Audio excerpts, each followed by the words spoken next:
Greetings, fellow Empyreans. I am Ashtarothi, and this is the Eve Universe Show, and we are here with Suitonia because this is another of our ongoing coverage of the CSM 16 interviews.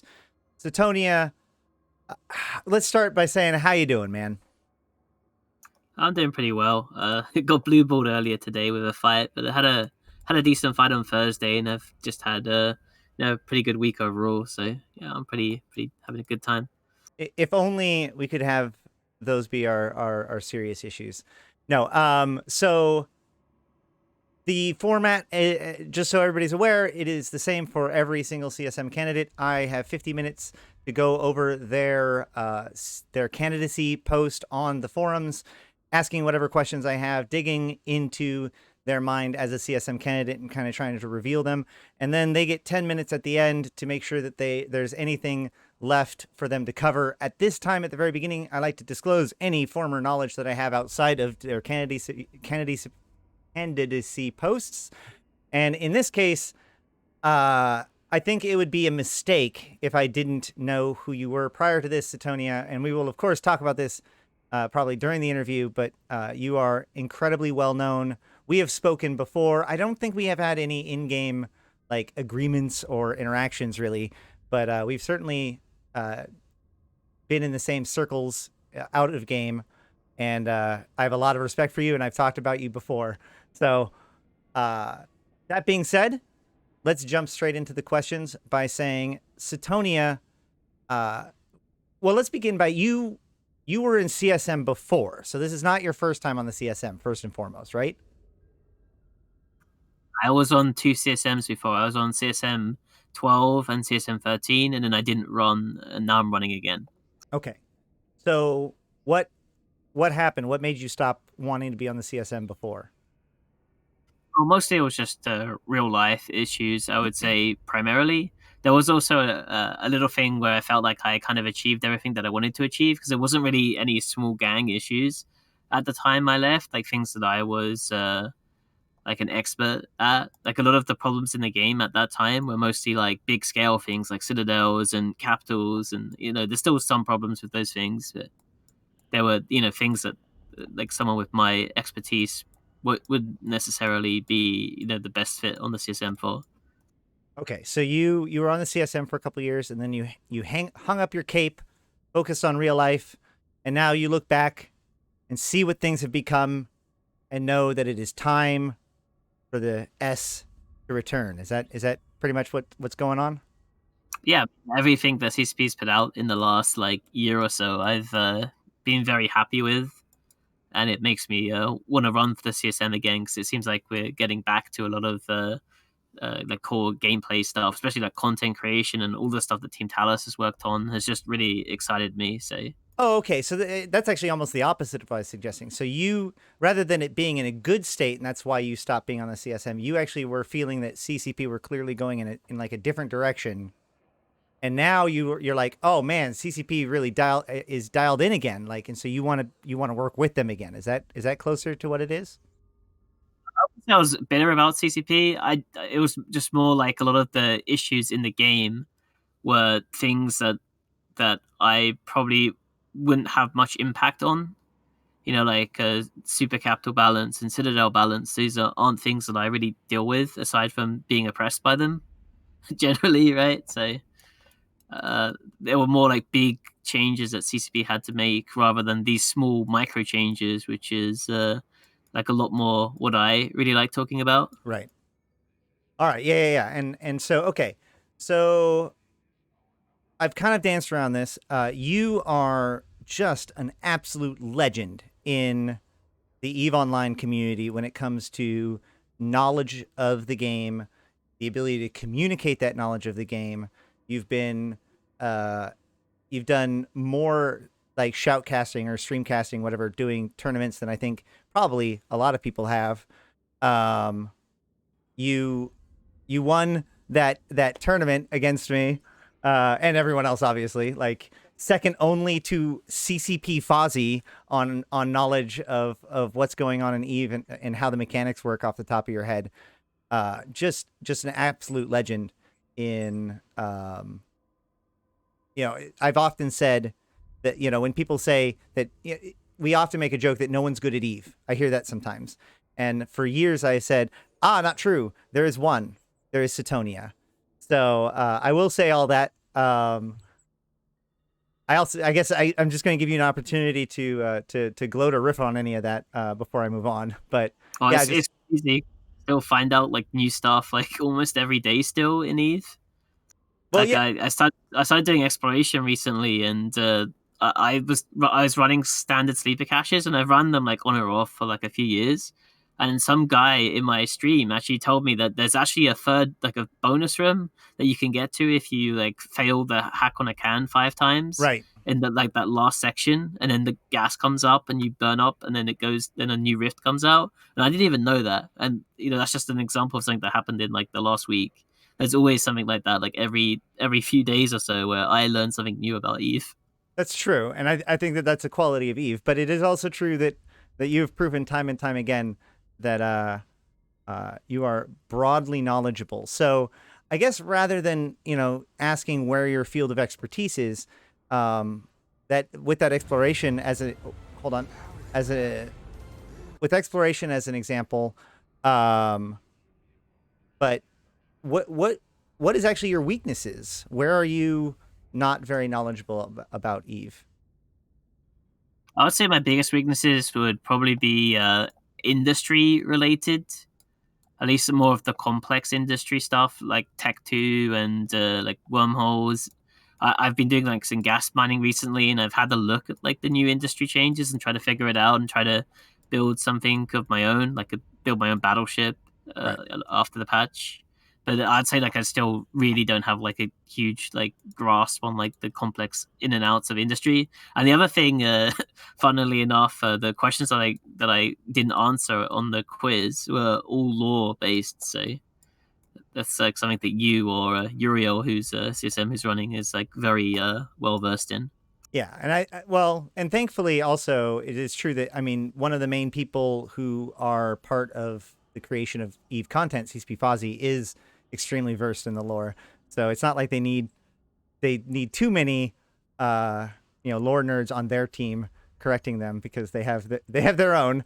Um, but that said, you predominantly focus on, I guess, mechanics of ships in space. Then would that be a pretty fair?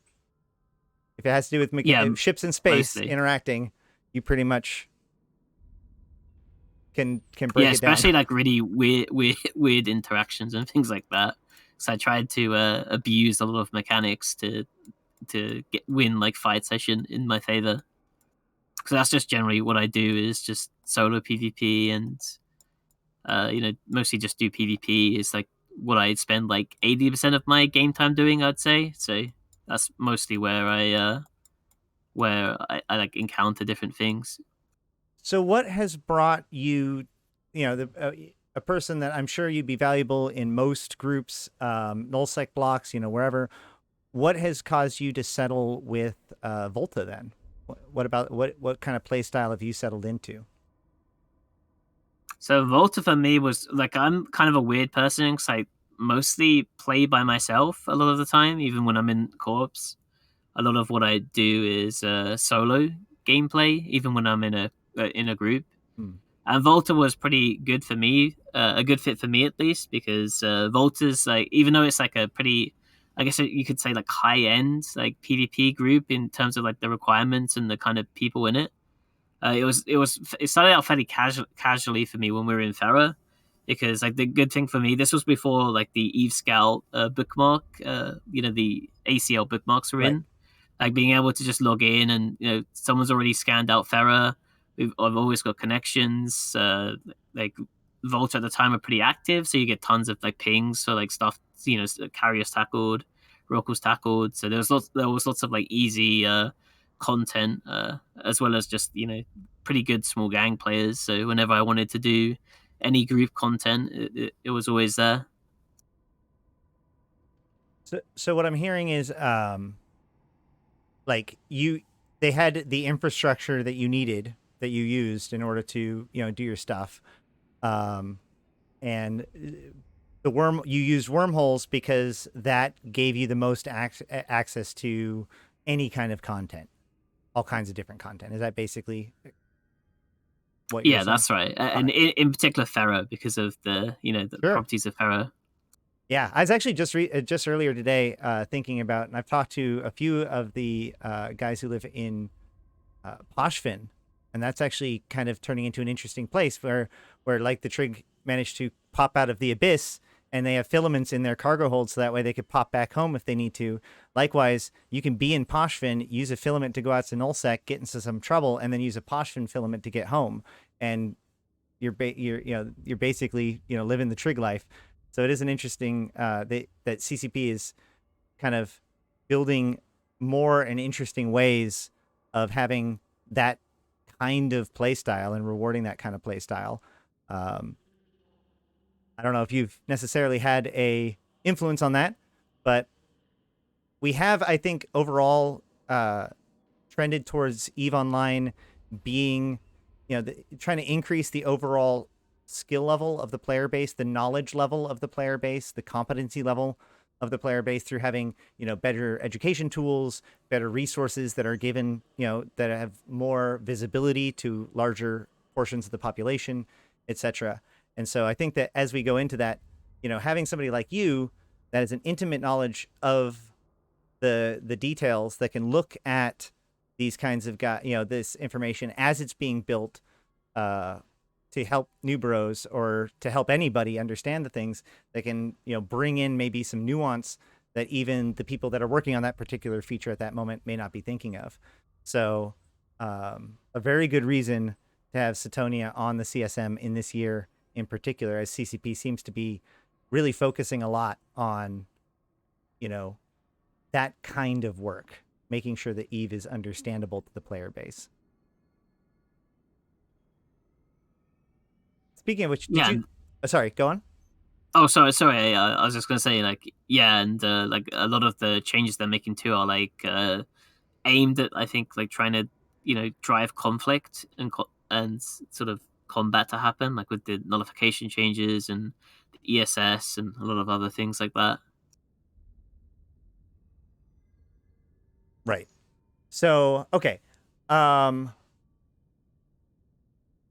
what exactly are you most focused on? Do you have any specific things that are your main drivers? As I know you want to get back on the CSM because CCP is just doing cool things. Is there anything in particular that you have seen them working on, or whatever, that you want to get behind the scenes? Any specific developers that you want to roll up your sleeves with again? Well, I mean, I already talk with CSP Rise quite a bit, but being able to talk with Team Talos in like a more direct way would be really, really cool. CSP Fozzy is also really cool too, so it'd be also nice to talk to him a bit more. But yeah, the thing that I'm mostly aiming at is just like a conflict drivers and conflict in Eve. Just things that start fights, things that start content, those kind of changes. Right. I mean, that makes total sense. So, sorry, going back to the Volta thing, I'd lost my question for a second, so I kind of tap danced, but I got it again. So, being part of Volta, this is really important because there are several wormhole candidates, and there's only 10 people going to get elected, right? So, there's only so many slots. Nullsec have their organization, so Nullsec are going to get their block candidates in, so there's only so many slots remaining. Wormholes really want a candidate in this year. They took it on the chin, they feel, last year, and they want representation, but they're also very conflicted. There's like 6 or 7 different wormhole candidates coming together and trying to stand out. You, um, being in Volta, do you see yourself as potentially being that wormhole candidate? I wouldn't say I'm a wormhole candidate. Like Volta are pretty much just like a nomadic nullsec PvP group right now. We do use wormholes a lot for like trying to get bat phones, or as well as rolling them to try to get rid of other bat phones that people might get. And I use them frequently just to bring in do like logistics, like hauling. Although we have a pretty big jump bridge network now, so it's not as crucial as it used to be. as well as as well as like mining gas recently and doing a bunch of wormhole PVE. But I wouldn't say like I'm really a wormholer. There's a lot more people who have more knowledge than me, and I think that even some people who are not wormholers primarily have done a good job. Like Phantomite recently, I know a lot of wormholers are happy about things that he's pushed for on the CSM. So, what kind of things did you work on while you were on the CSM? Do you have any examples of things that you advocated for, things that like things that you can point to as being this is what kind of representative you were as a CSM member? I mean, the main thing that I did mostly was like doing like small scale ship balance kind of changes, as well as also supporting like the rest of the CSM with some big topics. Like in CSM 13, high sec Wardex was a big thing that we try to push on CCP. I think it was like kind of like a 3 year thing. So like CSM 11 brought it up a ton. I think we also lobbied for it on CSM 12. Like almost all of the CSMs pretty much said, high sec Wardex are a problem. CCP went away from that, and then they looked at the statistics and they saw the like terrible statistics of something like when a high sec corporation gets Wardexed, like That's right. 66% of them go inactive, and then the when the Wardeck ends, only half of those people that went inactive come back to the game at all. I cite that change in CCP as one of two or three different events that represents kind of a confluence of events that led to the significant changes that we saw in CCP over the last several years. Including like along with the Pearl Abyss, Hilmar having more focus back on CCP, and then also, as you mentioned, the CSM advocating for the use of metrics to get information about the player base rather than interviews or whatnot. And through that process, they discovered truly how horrifyingly damaging Wardex were at the time and took like immediate action. And this really spurred a lot of different changes, both in EVE Online and the way that CCP dealt with EVE Online. So you're saying that you were one of the principal advocates of that change? Yeah, I definitely helped champion it, but I don't want to claim credit for it I because mean, obviously, yeah, a lot of the obviously. groundwork for that was laid by CSM 11, which I wasn't on. I think like some of the goon CSMs like Innominate were like really crucial in bringing that topic up like year after year after year. So I don't necessarily want to like claim credit for that because it was very much like a unified front thing. That's how a lot of the things got done on the CSM. All of the CSMs we were pretty I'd say like we worked together really, really well. Like there wasn't really like any divide or something in the CSM. Like there might have been on some other CSMs, like CSM 10. And like when we all like talk together beforehand, before we talk to CCP, and we say, okay, these are all the issues that we want to bring up, and we're going to go in as a unified front and talk about everything beforehand. If things get done a lot better. For things like I'd say like specifically that I brought up, I think that the what two of the main things that stand out to me are like just talking about like Citadel balance a ton, like the antiplexes on Keep Stars was a big problem that I talked Right. about a bunch. Like Okay. Hick the old Lurch Hictors as well as the Intosis changes, like allowing you to get remote reps and like reducing the range and taking away some of the trolling aspects like the Griffin spam. Or making it less effective anyway with the sensor strength bonus that it gives you. So, how do you feel that about CCP's recent community outreach, tournaments? They've hired some developers that are um, not developers, but like community managers like CCP Aurora that have a history with competitive organized EVE events, and there also seems to at least be some toying around with some love with competitive CCP play, or like not competitive play, because obviously all of EVE is competitive play, but I mean like structured competitive play, tournament bracket competitive play with rewards and all that kind of stuff. Do you see that CCP has a renewed interest in that as well? And is that part of the reason why you want to be in on that? Not specifically with the tournament thing, although I am actually really, really happy that CCP has hired like two new people who are really big with tournaments. Like I think CCP Swift, right? At least Randolph, Mm-hmm. like a really old school AT captain, like AT pilot, as well as like a commentator, and then CCP Aurora as well, who's captain the Brave team, and she's been like absolutely great. Uh, we've seen like how good CSP Aurora is, how hard she's worked with like the Anger Games and the Right. New Eden Open. Yes, exactly. So like there seems to be at least some, I mean, like at the very least we now have community team members who are willing to put in their extra time to improve like player run tournaments if those are well structured, which is good. I mean, that's a good thing to have as support. I really hope that we are working towards, you know, more structured stuff. Um, how do you like the abyssal proving conduits as they've been recently?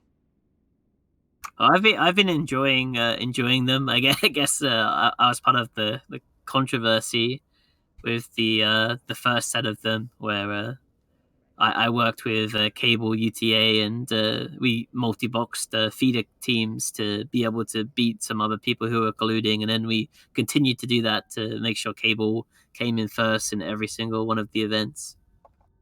First of all, for shame. Second of all, yeah, no, I mean, like to a certain extent, that is a very Eve thing to do. So, I mean, it is valid, but it also seems like CCP has worked on, you know, iterating on that. One of the things that frustrates me is that that event was kind of public enough that it's kind of locked into the zeitgeist that the abyssal events are now just always that. Do you find that to be true, or do you think that that's gotten better over time? Do you think that there's a way to make that better? Oh, you mean like win trading, that kind of thing, like problems, It just collusion with the gaming the events? system, having it default down instantly to a single meta. You know, like all these issues that make people not want to get into it because it seems like it's it's you know, not worth it. Well, I definitely think they've solved the collusion problem for the most part. Like it's only really a problem in the FFA filaments, and even then, I wouldn't say it's really much of an issue unless we're talking about the recent one they did with the 18-man thing, where alliances were just getting on Discord together and queuing 10 people at the same time. So they typically get like 4 to 6 people in each arena. But otherwise, I'm pretty happy with how they've been doing them. I actually really enjoyed some of the weird ones they did, like the Interceptor 1v1, where they just had like the double speed event. I kind of like some of the like weird offbeat ones.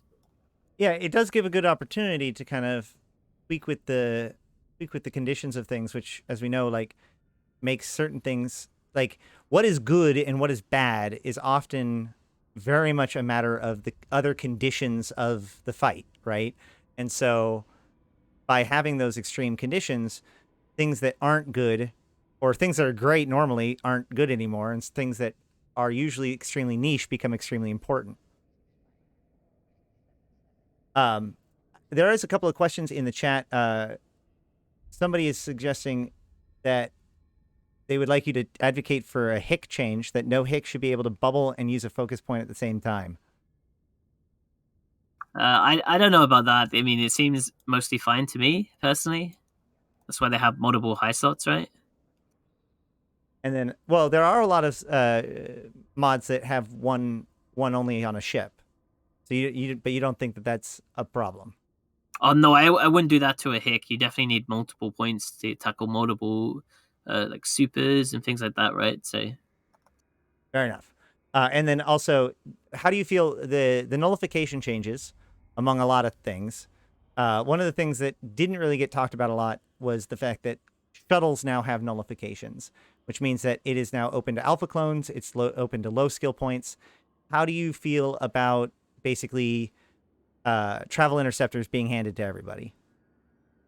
I don't mind the shuttle thing that much. I actually think it's a pretty nice change for new players, especially people who aren't Omega. And you don't need to train an interceptor anymore as well. Like if you join one of the nullsec new bro alliances like Karma Fleet or Pandemic Horde, like it's a pain in the ass to get out to their space sometimes, and you have to spend 4 weeks training into an interceptor, roughly, right? You need a frigate level 5, you need evasive maneuvering level 5. I mean, those skills are useful to have generally, but they're probably not something that you might want to train straight away in the first few weeks, especially if you're more of an industry oriented player. Like you're a miner or something. Like training a frigate 5 isn't something that you'd want to do. Right. Yeah, that is something that I like to point out as well, which is that, it isn't just the fact of like you have to train an interceptor. It basically puts a contradictory pressure or a contrasting pressure on a new player as to what to dedicate their training to, right? Do I train to a Logi cruiser? Do I train to a hack? Or do I train to an interceptor? Because those are not the same skills and therefore not the same training time to do. And so, some players may opt to go with the quality of life train and therefore be less prepared for the fleets that the people in Null need. And so I think that just taking that completely off the table is perfectly fine. Anywho, I'm just kind of scrolling through your CSM campaign. Obviously, there's tons of support for you. I almost don't know how to fill up my entire time talking with you, other than to say, like, vote Suitonia if you want a highly knowledgeable person on the CSM. But I do want to ask, like, obviously, CSM members, like, the whole, like, I'm advocating for this change or whatever isn't the correct way to do things, and better than anyone else. But at the same time, I'm sure there's got to be something in the back of your head, that splinter in your head, that pet peeve thing that you just really want to get fixed or changed. What is the thing? Well, one of the things that annoys me the most is there's no hotkey to repair heat damage on a module. Like like you can overheat by holding down Shift and clicking. With repairing modules, you have to use the right click menu, and so that's really annoying. And then it's the option to repair is also like just above the put offline menu thing. So and that's definitely something that I've accidentally done like a ton of times by misclicking on the put offline. Like So it's something that annoys me. yes, I actually really hate red cycle. Like Yeah, that too. if I could cancel a red cycle and keep it green, that'd be amazing. Anywho, little things. So that reminds me though, are you on team radial menu or no? I'm kind of weird. Like I mostly use the right click context menu, but there are a few things that I've started using the radio menu for. I find it mostly useful to move the radial menu to the right mouse button, and then you can click really quick for context menu, long click for radial menu. But all right, that's really interesting. So let's see. I'm trying to think if there's anything else I'd really like to drill in on. Anybody have any questions?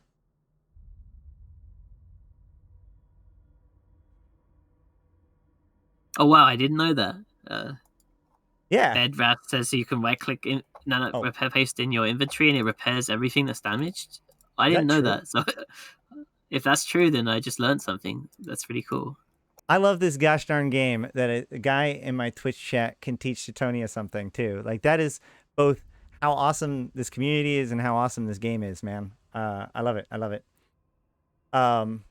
So I guess one of the things I'd like to talk about also is that, you were on the CSM for 2 years. That's 2 years of your life. You left. A lot of people, when they get out of the CSM, they're burned out. Some even quit the game for a long time. You took a year off the CSM. You're back. You want to get back into it. Clearly, you believe in the CSM very strongly. And one of the problems is that there's a lot of cynicism out there. There's a lot of people that feel like the CSM is useless, or voting for your CSM is, whatever. I'm not even going to spout all the negativity, but I'm sure you've heard it all and more. So I want to give you an opportunity as a person who has been part of the CSM before and seeks to be part of it again. I want to give you an opportunity to speak to that in particular. Yeah, the CSM's definitely very, very useful, especially at giving CCP really early feedback and There are a lot of changes that obviously the public doesn't see because they were cool or modified by the CSM. I definitely believe in the CSM. I've seen firsthand in what can be accomplished by lobbying through the CSM, and it's not something that you can achieve outside the CSM. I'd say, like the war deck, pushing for war deck changes, that kind of stuff. Right. So, okay, great. So on that note, like it's really important for people to go through the time and vote, and it is a single transferable vote. So you could, for instance, put Suitonia on the top of your list, and then when he gets elected based on the votes, if he has more than enough, then your vote could even be passed on to the next person or whatever.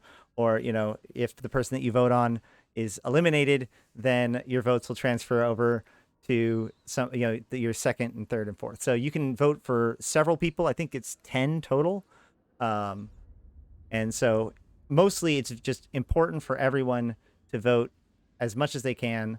The way to deal with all those negative things that people say about it, the null block control, the bot farms, all of that stuff. The only way to really, really counter that is for everyone that has an honest vote to honestly vote. So, Yeah, and for people who are like bitter about the CSM on the other side of things, like you see, I don't know, there's 9 null seconds on the CSM, so CCP's fucked this year or something. Like, even though the CSM is really important, CCP definitely does look at player feedback from other things like Reddit, on the Eve forums. Like, if you do a particularly good blog post, or you come on a Discord show or your show or Twitch. There's CSB takes feedback from a number of different areas, and there's tons of ways to have your voice heard. So even if you are bitter about the CSM and the CSM ends up not looking like you want it to, there's still tons of things you can do to get through to CCP. And then my mod Commander Cotton Fluff wants to ask strawberry cake or strawberry pie and why.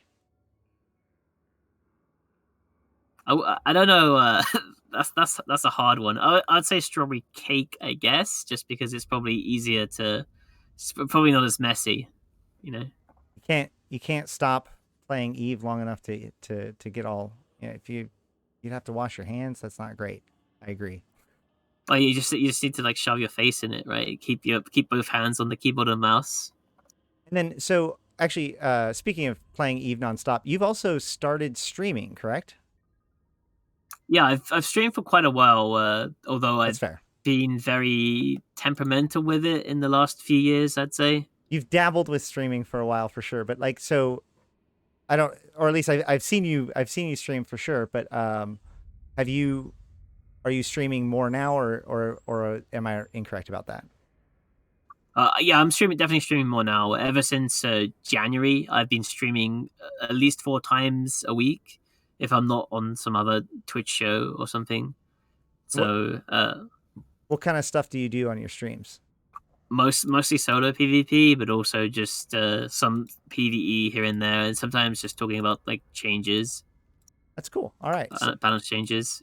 yeah. So is it like educational new bro focused, or is it more just like demonstration? Watch Suitonia, a man at work. It isn't specifically new player focused, I'd say, but I do things that aren't too far out of reach of a new player. Like the PvE that I'm doing mostly was like exploration PvE, or definitely something that a new player could do pretty easily. And the ships that I fly most of the time are like Tech One frigates or destroyers. It's very rare that I'm flying, like some high grade implant, blinged out cruiser or something. Like a lot of the ships that I'm flying are definitely 3 to 4 month skill train max to be pretty effective with it, and not very high on the ISK side of things. Sure, and I think it's really important to do that because it counters that kind of narrative, right? Because a new player might make that mistaken trap where they think that they need to get into a nice ship, or they need to get into a big ship, or they need to get the max skills, or whatever it is, and therefore that's the thing that's holding them back. But you can demonstrate to them that none of that's the thing that's holding them back. That a properly trained pilot can apparently dunk brave newbies in a kestrel, as one of my commenters has mentioned. So that's really cool. Yeah, a lot of the people I'm killing as well are like pretty old players, like 4 or 5 years old, who are flying like Tech 2 frigates and destroyers and interdictors and things. So how do you feel is the state of solo PvP play right now? I think CSP's definitely improved it a lot recently with the ESS. That definitely allows you to get, I think, fights a lot easier. Uh, I think also with sort of the Rorqual, the Super and Rorqual changes, a lot more people are flying stuff that is actually killable solo. Like most, I guess Marauders have kind of pushed that back a little bit. Yeah, Marauders are really good now. That's for sure. Marauders are very good. So, all right, man. I'm gonna actually give it over to you early. You've got your 10 minutes. I I feel like, well, how much actually? Let me ask you this. Specifically about faction warfare, since you do have interest in a bunch of things, I'm going to ask you about a couple of specific areas that you may, be representative of, because either I believe that CCP needs representation there for, or looks like they're looking into. So, like with faction warfare in particular, it looks like they are really circling it like a shark, about to go after it. What do you feel about faction warfare, its place in EVE Online, and what CCP should do as they perform a rework with it?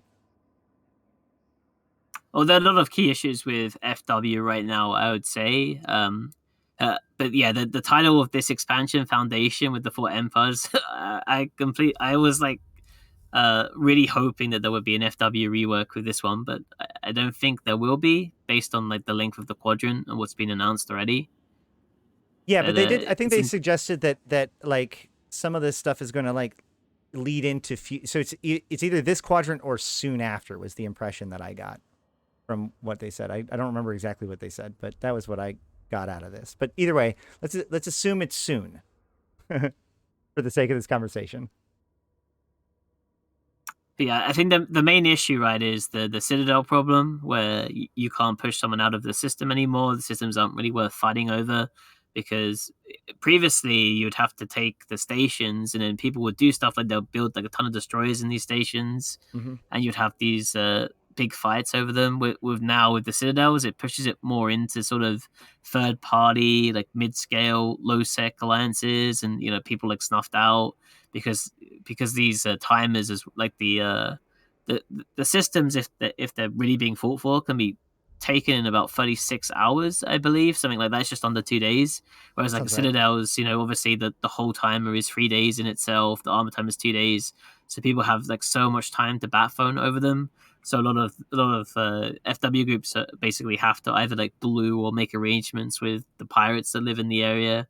Whereas previously that wasn't necessarily the case. Like Snuff Box and those kind of guys are still around, but Right. they didn't dictate like the FW gameplay as much as they do now. That is true. But they did make a change where now, if you're in faction warfare, you can't tether on or get repairs or something else, I think, from structures in an enemy system. And if your structure is in an enemy system, then no one gets those things. Um, are you saying that that's insufficient of a change? Yeah, I mean, there's obvious workarounds, right? Where you just have an alt corp that deals with it. Well, yeah, but those you can't. That alt corp then wouldn't be able to perform the siege. That's the thing. Like it's the fact that the people in the site need to reship, and in order to reship, they go like to the next system over. So I assume that now that they can't tether, you'd be able to theoretically like harass them on the undock. But we haven't really seen any concerted, organized sieges or efforts since some of these changes have come in. So I don't even know whether or not they'd be sufficient. We haven't had a siege since they've happened, so we don't know whether or not that'd be allow us to push somebody out. Yeah, I would really doubt that, especially since the Citadels can still use all of their weapons, right? So you could sit on someone's Citadel and try and stop them from warping off when they undock. But there's no bubbles in low sec, so you Yeah. can't stop them if they have an insta undock or the mark. I mean, it's still hard to catch them that way, and then they could just do things like shoot a bomb launcher at you or mute you or do whatever they want to do with the Citadel. If it's a big Right. Citadel like a Fortizar, they can just point defense it to clear off anyone trying to camp it. Yeah. I mean, it's not perfect. You're right. I just so okay. Moving on.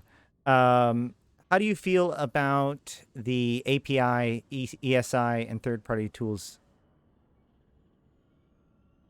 In FW in No, general, no, no. because I like the sorry. This is a. I shifted to the next topic. I'm running low on my time. So oh I feel like that it gives you too much information right now, but I'm not some guy who runs like a big alliance or a corporation or something. So, like, I think pretty much probably everyone who deals with that kind of stuff's probably gonna hate me for saying that. But uh, I'd rather like information be like a lot more opaque.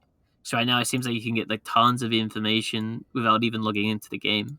And in a lot of cases, like the information is actually better in the ESI than you can get in game. So, for example, with factional warfare, you can't see things like how many systems were captured in the last hour for a certain faction, but you can see that in the ESI if you have a tool that scrapes that. Same with like kills by militia. It's like really hard for you to see that information in like the in-game tools or like what the most dangerous systems are. I don't know what you're talking about. Aderon Robotics certainly has not been pulling the Warzone every 15 minutes since 2014. What are you talking about? Yeah, I had a similar bot that did that. That like tells you whenever I think it updated every half an hour. It like tells you like exactly Mhm. where every single plex was captured Yep, we based have. on like the victory points changing. Yeah, exactly. Yeah. You can the contested value. You get the contested value of every single system. You store those. You compare those. Get deltas. You're good to go. Yeah, we have an interactive map that we put on Aderon.org for people. But so you're saying that that's no bueno, or at least you would like the tools in game to be able to reflect meaningful information as well if it's going to be available on the API. So right now there's no way in game to detect where attacks are currently ongoing.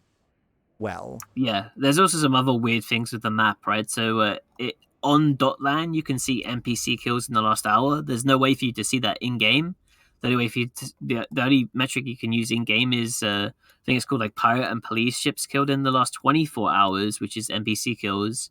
But so you can only look at a 24-hour thing on in game, but you can look at 1 hour, which is a much more useful hmm. scale to look at on Dotlan. It's another weird one. Yeah, I don't know. I just wish that the API had good support, regardless of, and I think that we both get problems with things that should be in the API not being in the API, and things that are probably exploitable on the API that isn't being thought about or maintained in a way that makes it so that it isn't having these kinds of effects. So I do hope that we get more uh, interest, more attention on the ESI and keeping it functional and iterating on it more. All right. That is, yeah, that is, I think, my 50 minutes. So, or at least close enough. So, yeah, you've got 10 minutes or anything else that I may have missed. I don't even know what to ask you now. I mean, yeah, I like honestly, like I said, I think that often I like to, I dig in, I have to take some time to dig into people's stuff and all that stuff. But you obviously have a long history, and your campaign side of kind of really hinges on your technical knowledge, and I can absolutely vouch for that. So a lot of the conversation is more, uh, helping players understand what kind of things that you'll advocate for, or what kinds of things you would specifically warn against. So, fine, I'll ask this: is there anything that has happened in the last year that you would have? Is there any moment out of the last year that you regretted not running for the CSM? I can't believe I didn't ask this earlier. Is there any questions out of the last year or any moments out of last year that you have regretted not running for the CSM and getting elected this year? Something that you were like, oh man, I wanted to have been there before this happened. I mean, that's a really tough one because it feels like a lot of the changes were like really good. Aside from like the ones that are currently controversial, like the nullification one and the cloaking array one. I can't think of like any change that I've hated that's been recent. Well, I mean, that's fair enough. Let's go with the nullification change. Let's say you were still CCP Suitonia, and if I remember correctly, did the CSM say that they didn't really get that much warning about the interdiction changes? I don't remember. So I have no idea. So let's pretend that you are CSM Suitonia. You are at the latest CSM meetings. Obviously, it's remote, so you're Skyping in or whatever they did, and they pitch the idea of warp core stabs that we have right now, right? Not the first iteration, but what we have right now. That is what they just came into the table and pitched to you. What does CSM Suitonia? How does CCP or CSM Suitonia respond? But we warp core stabs, but how they're in the game now. Yeah, warp core stabs and internet. Like basically, they told you the change that happened today, or like this week, as it was, or as it ended up rather, or as it's live right now. Yeah, so for the interdiction one, the fleet scepters is a concern because it's very hard to use them now with the interdiction nullifier. I don't know if CCP's intention was to just nerf ships with interdiction on them in general, but it's definitely hurt some ships, and like the fleet interceptors from a small gang perspective were already kind of like the old dicta balance, where you take stiletto or malediction, you never ever consider the crow, and the Ares is kind of like just a bad malediction, but it's fine, I guess. Well, would you So agree with the idea that those interdiction nullification scepters were just also just a little bit too combat effective? I don't think so. I think stiletto and malediction were fine generally. Like maybe they were broken with like high grade snakes and stuff, but I think that the I wouldn't problem say they would. I think that the problem was things like Sword Fleet, right? When you get like those Oh yeah, at yeah, scale numbers. yeah. So the big issue, right, was people using 2-second align interceptors that had guns on them. So people were using Eris's and Right. maledictions that had turrets in the highs, and they were able to. It was very hard to interact with them. You needed like very very specific counters like skybreakers or smart bombers to be able to deal with them. And I think one of the main catalysts of this change is probably to prevent those fleets from being as effective as they were. I mean, it does definitely seem that way to me. I do find it interesting that they left the scan resolution penalty, thus causing interceptors to have more difficulty locking out of things. I have heard that the interceptors have such a fast lock time that it isn't that big of a deal, but not that big of a deal is still a thing. It's still an issue. It's more of an issue on the T3Cs though. So like for hunting T3Cs that have the interdiction nullifier fitted, I believe they have lower scan res now than some battleships. Like the Proteus looks slower than a Megaphon, which is a problem. I don't think it's much of a problem for interceptors because they still have like kind of destroyer-ish look speed, and so instead of looking in Ishtar in 2 seconds, you're looking it in like 4 seconds. So that 2 second time frame isn't like a super big deal, and you can also offline the interdiction nullifier and get rid of all of the penalties. So a lot of the time you're not actually warping in and out of bubbles when you're actually in a fight or when the fight starts. It's more to be able to tackle someone quickly. Right. So it's not like a huge deal. You can just offline it once you get a fight, and you online it again when you're moving and looking for targets again. It's kind of funny because it's almost as if on the one hand they nerfed AFK ratting by adding the warp core stab and nullification penalty to drones. That makes it so you can't basically AFK VNI rat with warp core stabs or whatever anymore. But at the same time, they also made it so that the ships that have interdiction nullification to pierce through any bubbles to get onto you really, really fast, you've about one. You may have one or two more ticks to get off grid before they manage to finish their lock. So there is a bit of a balance there. But what what do you think needs to be done now about them? Out nullifiers. I think CSP really needs to do a balance pass like they did with the interdictors onto the interceptors. So like I mentioned, the crow has always, at least from a small gang perspective, you would never ever fly a crow as a tackle ship over a stiletto. Like kind of like in the past before CSP buffed the flycatcher, you would never use a flycatcher over a saber in almost any situation. Right. And it's kind of the same deal with the Eris over the Malediction, because the Eris is technically a little bit faster than the Malediction, but the Malediction just has better cap and the armor resist bonus, which just makes it way more sustainable. So you would almost always take a Malediction over an Eris, but it isn't really as bad as the difference between the Stiletto and the Crow.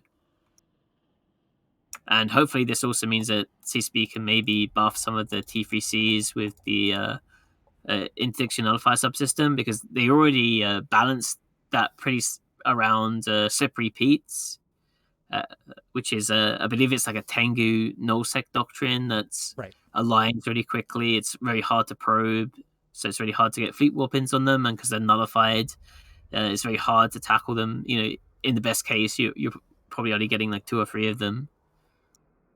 Right. Yeah. It was a doctrine that originally was unprobable. And once they made it so that was no longer possible, they did lose favor a little bit. But being able to keep them agile and mobile made it so that it was basically a secondary hit squad that can come and go in the fleet and take out key targets during big fleet engagements. And that was really critical to several strategies. But one of the key pieces to that was that it was unprobable and near improbable.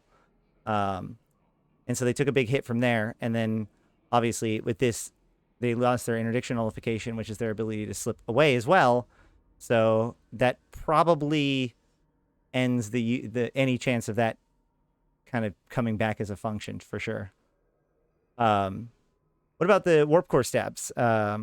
Rix and I had a conversation about this, and I'm personally of the feeling that it should have stayed the way it was on Sissy with +3. That way, a Mollusk Navy issue would be required in order to scram something.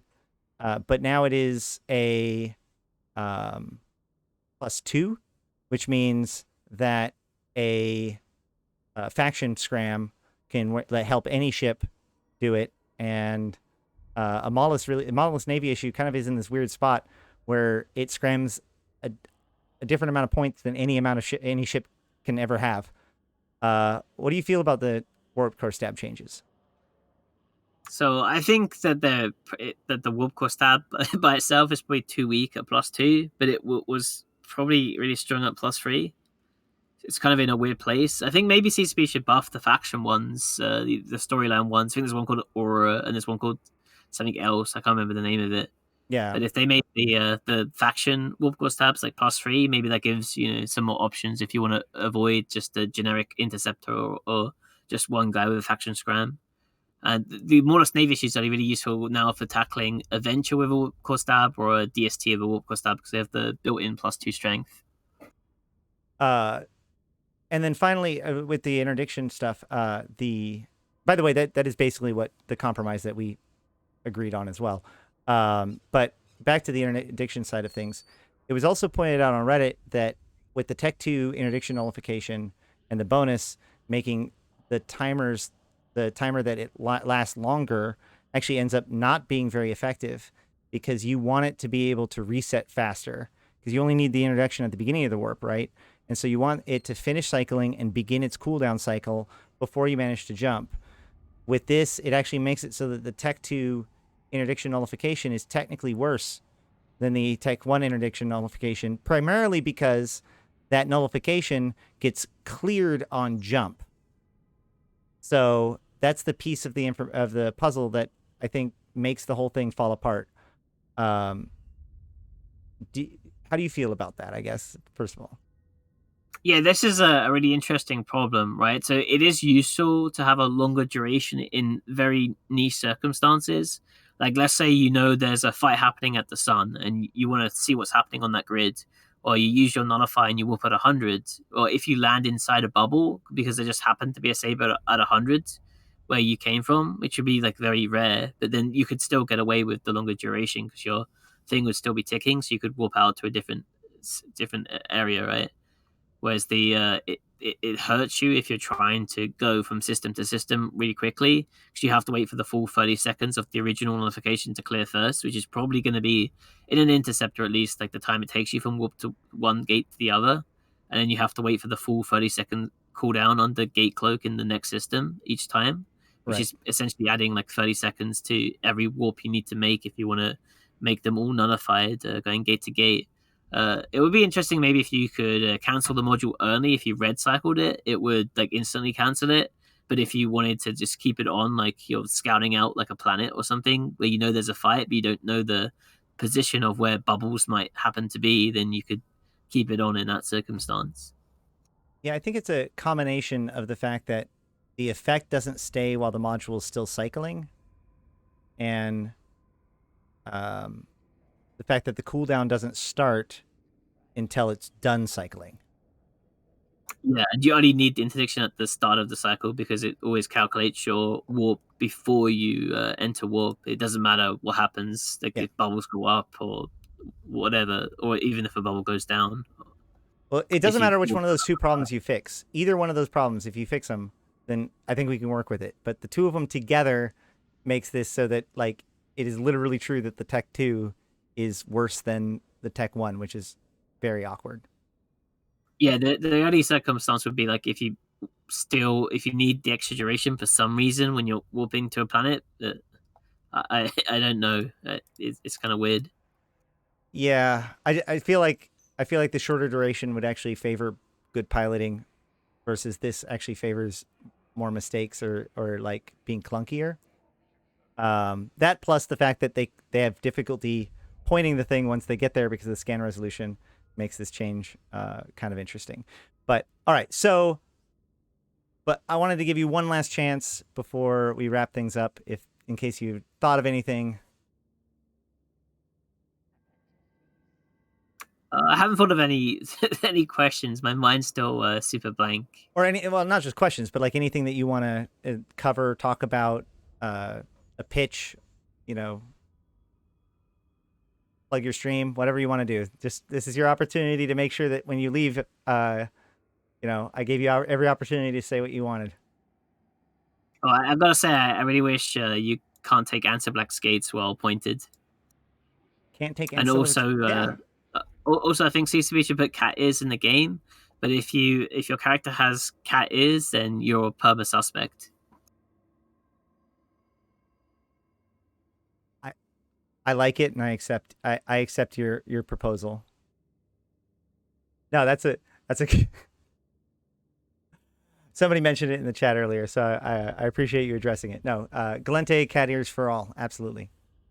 All right, well, thank you for sitting down and chatting with us and doing this interview. And I mean, I look forward to your CSM campaign and do hope that you get voted in. I think that you would be extremely useful on the CSM, and as you have demonstrated in the past. And, you know, you, again, whooped me on trivia, so I guess I got to give you that endorsement. Well, I mean, if it was a law quiz, you would probably whip me pretty handily. So, Well, I actually took that exact tool that CCP made, and so I'll be building up some of those quizzes myself. So I'll make sure to invite you on. And yeah, so I'm going to be dead last in like the rest of your call. yeah, there you go. I look forward to it. But until then, thank you for coming by, man. No problem, man. Thanks for having me. All right, 07.